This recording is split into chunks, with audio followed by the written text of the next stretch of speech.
Assalamualaikum warahmatullahi wabarakatuh. Alhamdulillahirabbil alamin.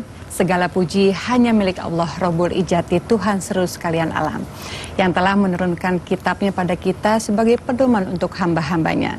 Tidak terasa kita sudah memasuki pertengahan bulan suci Ramadan. Mudah-mudahan kualitas puasa kita di tahun ini menjadi lebih baik, dan mudah-mudahan kita semua mendapatkan ridho Allah Subhanahu wa Ta'ala. Amin. Pemirsa, jumpa lagi dengan saya Inneke Koesherawati dalam program Tafsir Al-Misbah mengenal surat Al-Maidah, yang insya Allah pada hari ini kita akan membahas ayat 48 sampai 50. Mengenai penjelasan ayat-ayat ini tentunya akan disampaikan langsung oleh narasumber kita, yaitu Pak Quraish Shihab. Assalamualaikum Pak. Waalaikumsalam. Saya setiap hari nanya sama Bapak, sehat Pak? Ya, memang yang paling penting kan itu sehat. Siapa yang sehat dia bisa melakukan banyak kegiatan. Alhamdulillah. Mudah-mudahan nggak bosan ya Pak ya. Juga di tengah-tengah kita Pak sudah hadir Majelis Taklim Pokja Bekasi Jaya Indah dan juga Majelis Taklim Al-Quraniyah RSUP Persahabatan. Assalamualaikum ibu-ibu semua. Kok lemas Bu? Tadi sahur kan Bu? Terima kasih atas kehadirannya di sini Bu. Nanti kalau Ibu ada sesi tanya jawab, tapi nanti ya Bu ya, saya akan beri kesempatan. Pak, kita akan melanjutkan ayat yang kemarin. Insya Allah kita akan membahas ayat 48 Ayat Pak. 48, baik. Silakan Pak, bisa dimulai. Bismillahirrahmanirrahim. Episode yang lalu, ayat-ayat yang lalu berbicara tentang kitab suci Taurat yang diturunkan kepada Nabi Musa. Kemudian berbicara tentang kitab suci Injil yang diturunkan kepada Nabi Isa alaihissalam. Ayat kita yang akan kita bahas ini berbicara tentang Al-Quran. Nah, kita baca ayatnya. A'udzubillahi minasyaitonirrajim. Bismillahirrahmanirrahim. Wa anzalna ilaikal kitaba bil haqq. Kami telah menurunkan kepadamu, wahai Nabi Muhammad, suatu kitab dengan hak. Kami telah menurunkan. Saya sering berkata, kalau Allah menunjuk dirinya dengan kata kami, maka itu antara lain mengisyaratkan bahwa ada yang terlibat dengan Tuhan. Nah, ketika Allah berkata kami turunkan Alkitab Al-Quran, itu berarti Allah yang menyusun redaksi Al-Quran itu, lalu memerintahkan malaikat Jibril untuk menyampaikannya, membawanya turun kepada Nabi Muhammad SAW. Nah, di sini dikatakan kami telah menurunkan Alkitab bil haq, dengan hak. Kata dengan hak ini mempunyai banyak aspek. Benar dengan hak, dengan benar, dengan mantap. Tidak disentuh kekeliruan sedikit pun. Kita lihat, cara turunnya hak. Yang diturunkan kepadanya, yaitu Nabi Muhammad, hak. Yang menurunkannya Allah, hak. Yang membawanya turun, malaikat Jibril, hak. Redaksinya, hak. Kandungannya, hak. Demikian seterusnya.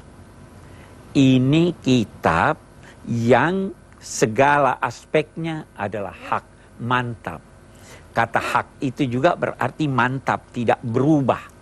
Sehingga kitab ini dipelihara oleh Allah, tidak akan terjadi perubahan atasnya. Oke.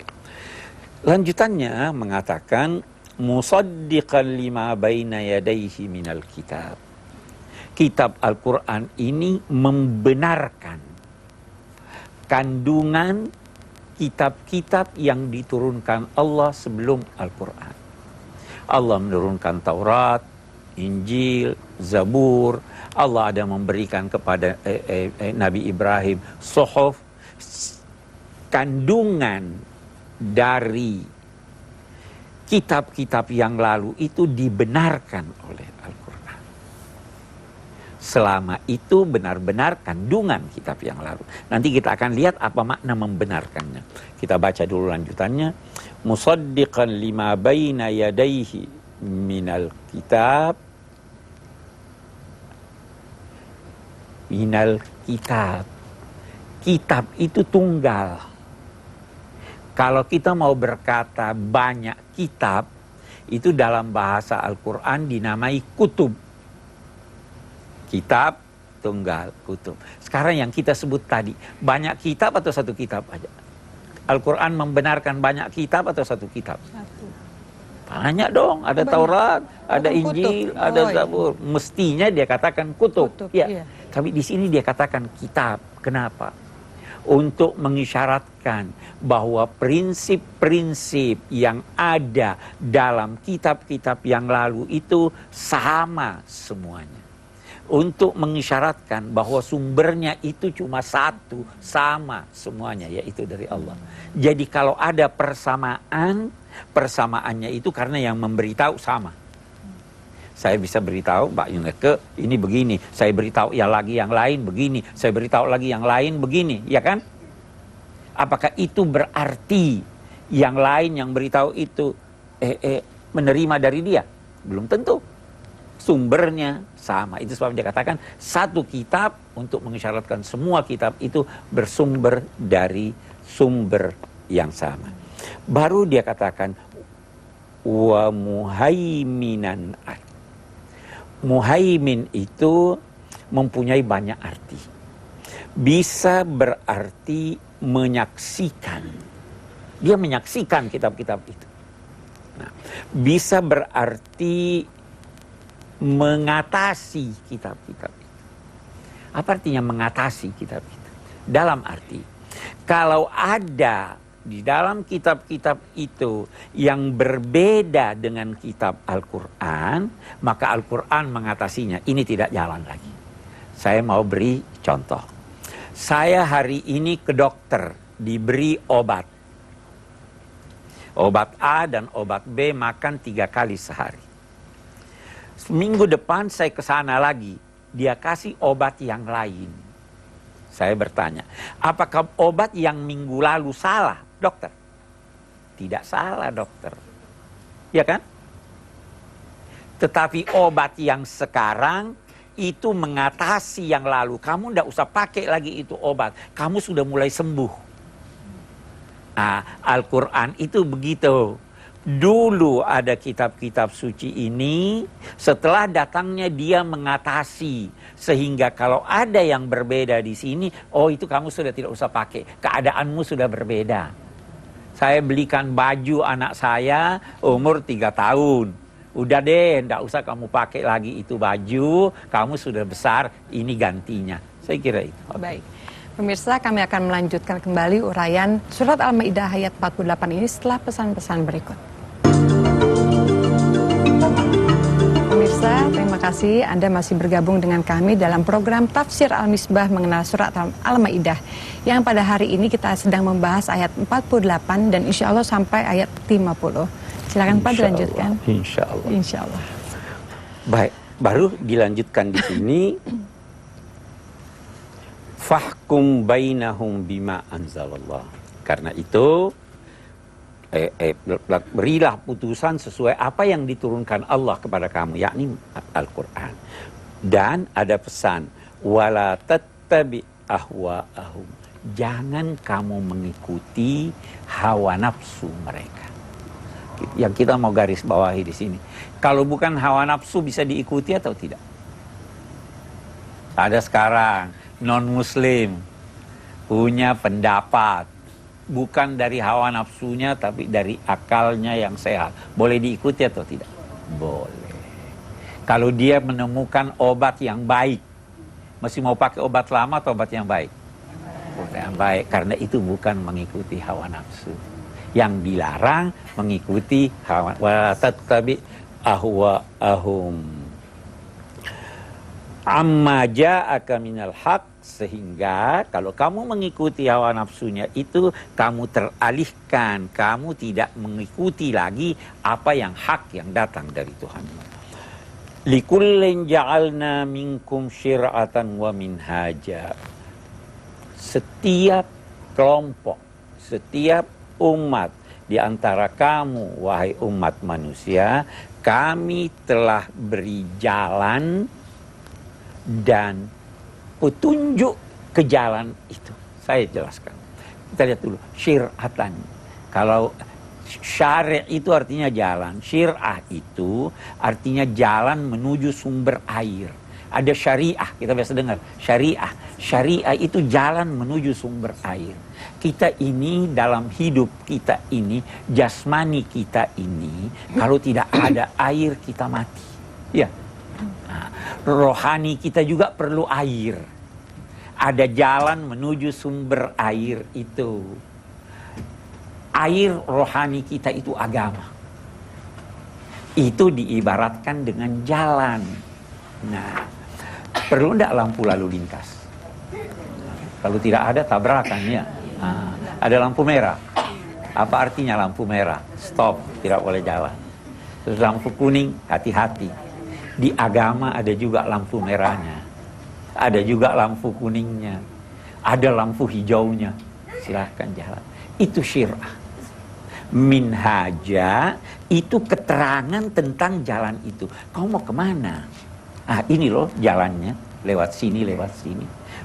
Sebagian ulama berkata, syir'ah itu sumber ajaran. Kalau buat umat Islam, syir'ah itu Al-Quran, minhaj itu sunnah Nabi. Al-Quran jelaskan begini, ada sunnah Nabi, ikuti, likullin ja'alna minkum syir'atan wa minhaja, semua diberikan itu, fastabiqul khairat. Kalau orang lain punya jalannya sendiri, ini punya jalannya sendiri, silahkan berlomba-lomba lah. Mau kemana kita? Kita mau menuju ke kebajikan. Kalau dalam konteks agama kita mau menuju ke sorga. Kalau ada orang mau lewat jalan ini silahkan aja. Dia yang tanggung apa jalannya mengantar dia ke sorga atau ke neraka. Tapi mari kita berlomba-lomba.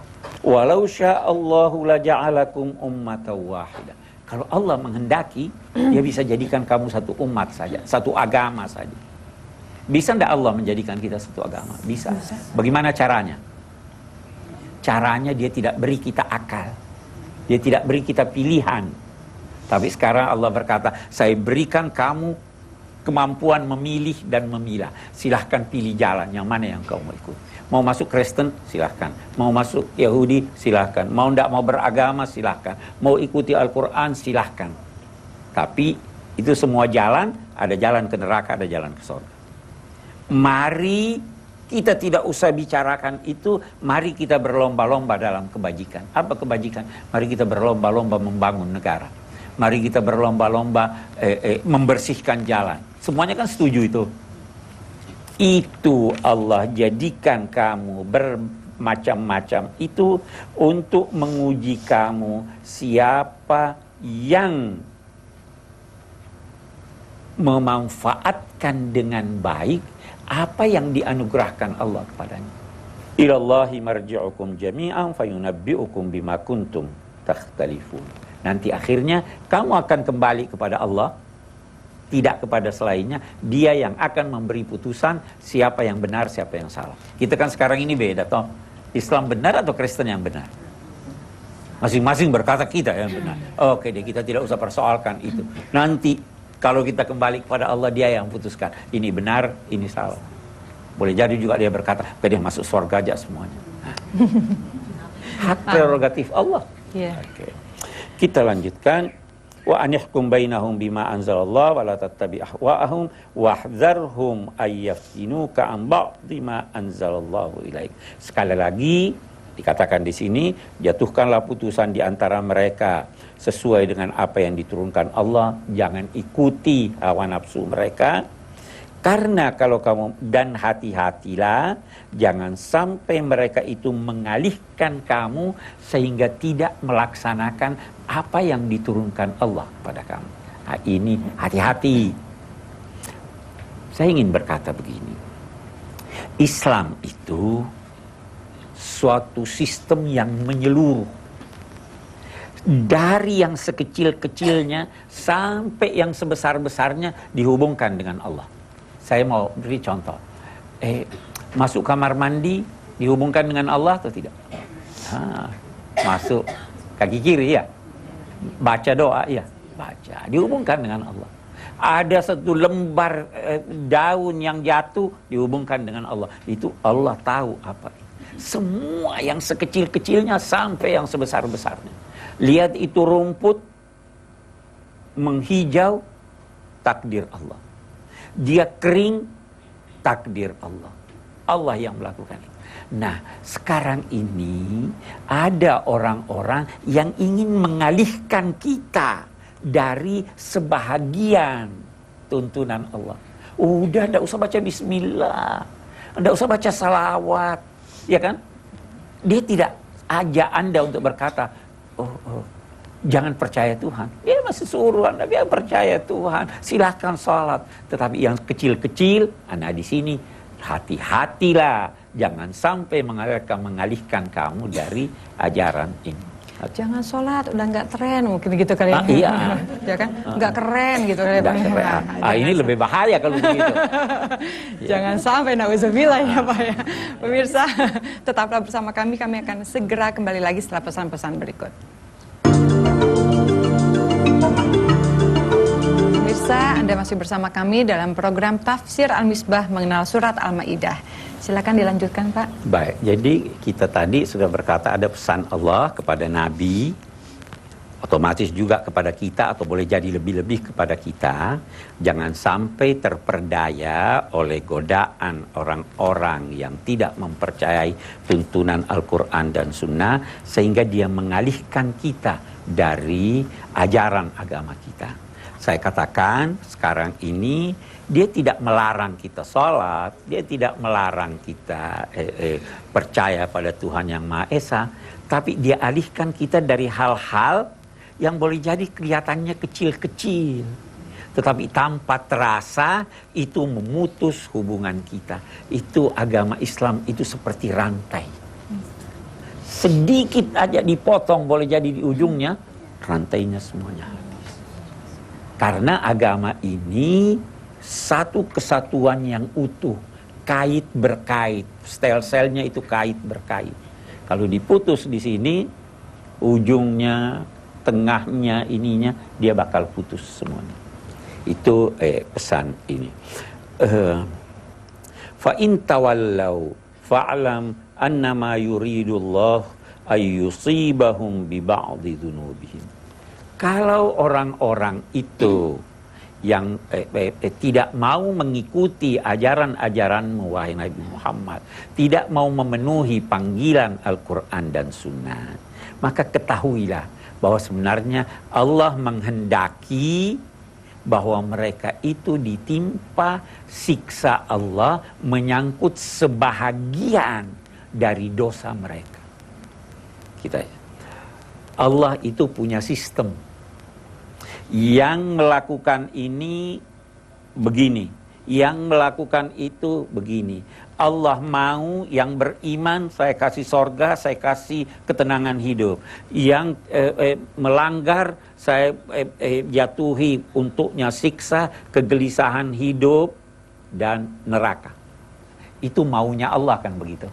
Tinggal kita pilih yang mana yang kita mau. Kalau kemauan kita sesuai dengan kemauan Allah, itu namanya taufik, bersesuaian. Kalau kemauan kita berbeda, itu namanya khuzlan. Istilah baru barangkali, tapi itu khuzlan. Ya. Nah, kalau mereka itu enggan untuk mengikuti tuntunan ini, ketahuilah wahai Nabi Muhammad bahwa Allah menghendaki berdasar sistemnya tadi untuk menimpakan kepada mereka sebahagian dampak buruk dari dosa-dosa mereka. Itu makna ini. Fa in tawallaw fa'lam annallaha fa'lam annama Yuridullahu ayyusibahum bi ba'dhi dzunubihim wa inna katsiran minan nasi lafasiqun. Memang banyak manusia ini sudah keluar dari koridor ketaatan kepada Allah. Afa hukmal jahiliyat yabghun? Apakah mereka menghendaki ketentuan berlakunya atau mereka menghendaki untuk mengikuti ketetapan hukum jahiliyah? Apa artinya jahiliyah? Apa artinya jahil? Bodoh. Tidak selalu orang jahil itu bodoh. Kalau di Jakarta jahil, apa artinya jahil? Jahil. Orang yang picik. Orang yang tidak tahu jalan yang benar. Orang yang enggan mengikut. Orang yang fanatisme, memiliki fanatisme yang buta. Pokoknya maunya saja. Boleh jadi dia pinter. Boleh jadi dia profesor. Tetapi dia picik. Nah, itu apa hukmal jahiliyat. Jahil kan itu ya? Jahil. Itu jahiliyah begitu. Tidak berarti itu sebabnya sekarang ada yang dinamai jahiliyah modern. Maunya sendiri yang jadi. Itu jahiliyah. Picik. Afa hukmal jahiliyat yabghun? Apakah mereka ingin mengikuti ketetapan-ketetapan, tradisi-tradisi, sikap-sikap yang diperankan oleh orang-orang jahil, oleh orang-orang yang picik, oleh orang-orang yang tidak mengetahui jalan yang benar. Wa man ahsanu minallahi hukman liqaumin yuqinun. Padahal tidak ada yang lebih baik putusan dan tuntunannya bagi orang daripada Allah, liqaumin yuqinun, bagi orang yang mau yakin. Saya terangkan apa artinya yakin. Apa sih artinya yakin? Percaya. Tidak. Yakin itu lebih tinggi dari percaya. Kalau percaya masih bisa ada sedikit tanda tanya, ragu. Iya. Percaya si A mau datang. Saya katakan, ya saya percaya, tapi boleh jadi ada tanda tanya kan? Kalau yakin itu tidak ada tanda tanya lagi. Sudah pasti yakin. Nah, di sini dikatakan siapa yang lebih baik tuntunannya, ketetapan hukumnya daripada Allah bagi orang yang mau yakin. Jadi kalau Anda mau yakin, pelajari tuntunan Allah. Dengan mempelajarinya sedikit demi sedikit, kepercayaan Anda semakin kuat, pertanyaan dan keraguan semakin tersingkir, sehingga akhirnya Anda yakin. Itu yang dimaksud. Baik. Pemirsa, tetaplah bersama kami karena kami akan kembali setelah pesan-pesan berikut ini. Masih menyaksikan kami dalam program Tafsir Al-Misbah mengenal surat Al-Maidah. Tadi Pak Quraisy sudah menjelaskan keterangan atau uraian mengenai ayat 48 sampai 50. Sekarang saya akan beri kesempatan pada ibu-ibu untuk bertanya. Silakan Bu. Langsung Bu. Jika beragama itu adalah pilihan, bagaimana dengan mereka yang salah memilih dalam beragama? Baik, terima kasih, bagaimana Bu. Dengan mereka yang salah memilih beragama? Bagus. Yang pertama dulu, Allah tidak menuntut tanggung jawab dari orang-orang yang tidak tahu kalau memang sebab ketidaktahuannya itu wajar. Ya kan? Tidak tahu.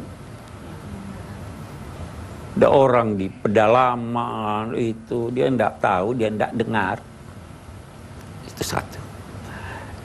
Yang kedua, wa ma kunna mu'adzibina hatta nab'atsa rasula. Itu Allah berfirman gitu. Kami tidak akan menyiksa sampai kami mengutus seorang pemberi tahu.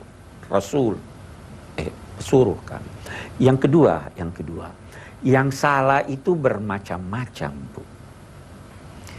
Ada orang yang sudah tahu salah karena dia tidak mau tahu. Ya. Ada orang yang salah dia mau tahu, tetapi dia tidak tahu sehingga salah. Sebenarnya dia mau. Itu beda dong. Ada orang yang dia sudah tahu, dia salah, tetapi kesalahannya tidak disengaja, ceroboh. Iya.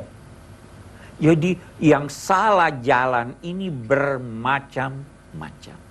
Allah Maha Adil. Semua diukurnya sesuai dengan keadilan dan anugerahnya. Itu sebabnya ada ulama berkata, orang yang mau memilih agama yang benar, dia sudah berusaha untuk memilihnya. Itu ada tulisan itu Descartes, orang filosof. Dia berkata, saya menganut agama Kristen, tapi saya tahu di timur katanya ada agama. Kalau seandainya agama itu lebih baik dari apa yang saya pilih agama itu. Ini orang mau cari kebenaran, tapi dia tidak temukan. Jelas orang semacam itu berbeda dengan orang yang sudah tahu, tapi tidak mau tahu. Ya. Kalau kita ini, kita semua punya kesempatan untuk tahu. Ya kan? Ya kalau tidak tahu sehingga salah, itu tanggung jawabnya lebih besar. Sudah diberi kesempatan bertanya, masih tidak bertanya. Itu. Oke. Nah, makanya Ibu bertanya, Bu ya. Saya kasih kesempatan lagi nih. Silakan Ibu. Allah menegaskan bahwa kitab Al-Quran terjaga. Bagaimana dengan kitab-kitab yang lainnya seperti Taurat, Injil, Zabur? Baik. Terima kasih, Bu.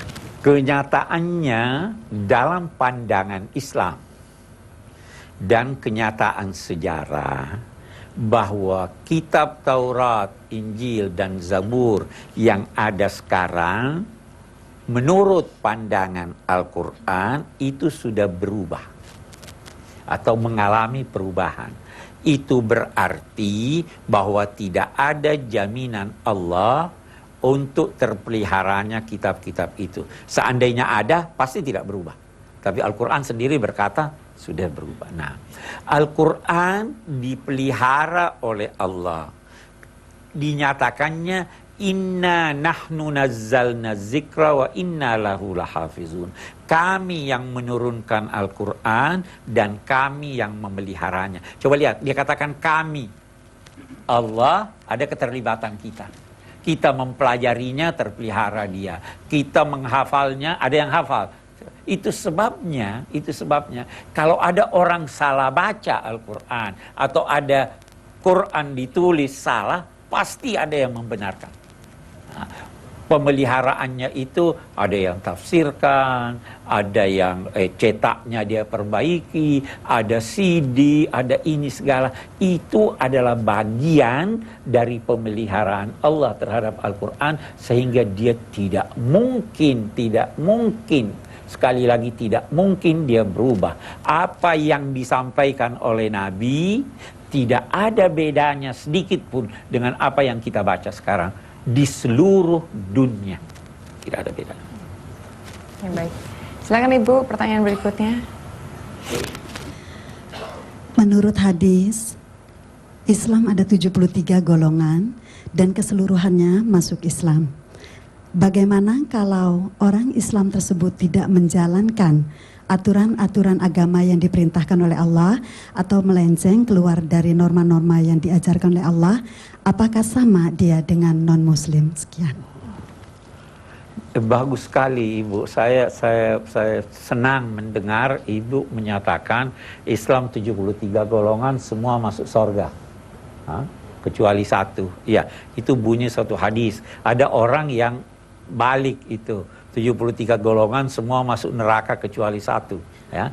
Ini bagus. Semua masuk surga kecuali satu. Ketika ditanya siapa yang satu itu, dia adalah yang tidak percaya kepada Allah. Pertanyaan Ibu, bagaimana kalau dia tidak mengikuti norma-norma yang ditetapkan? Nah, sekali lagi saya ingin berkata, kita harus lihat norma yang mana yang dia tidak ikuti. Ya kan, tidak ini. Kalau prinsip-prinsip ajaran agama dia tidak ikuti, Dia tidak ikuti sehingga dia tidak percaya keesaan Allah. Dia tidak percaya ada hari kemudian. Dia tidak percaya ada nabi-nabi dan lain-lain sebagainya. Ini jelas non-muslim. Dia sama dengan non-muslim. Tapi kalau dia percaya itu, katakanlah percaya rukun iman, percaya bahwa ada sholat wajib ini, tapi sekali-sekali dia tidak sholat, melanggar norma atau tidak itu? Melanggar norma. Dia tetap kita namai muslim, tetapi muslim yang durhaka. Boleh jadi dia disiksa sedikitlah di neraka. Oh ya, boleh jadi. Boleh jadi juga Allah maafkan dia. Kita tidak tahu. Tetapi pada prinsipnya, kalau pelanggaran norma-norma semacam ini, dia masih tetap kita namai muslim selama dia mengucapkan 2 kalimat syahadat. Jelas ya? Berarti sama dengan orang yang kan kebanyakan zaman sekarang kan hanya eling aja ya Pak ya.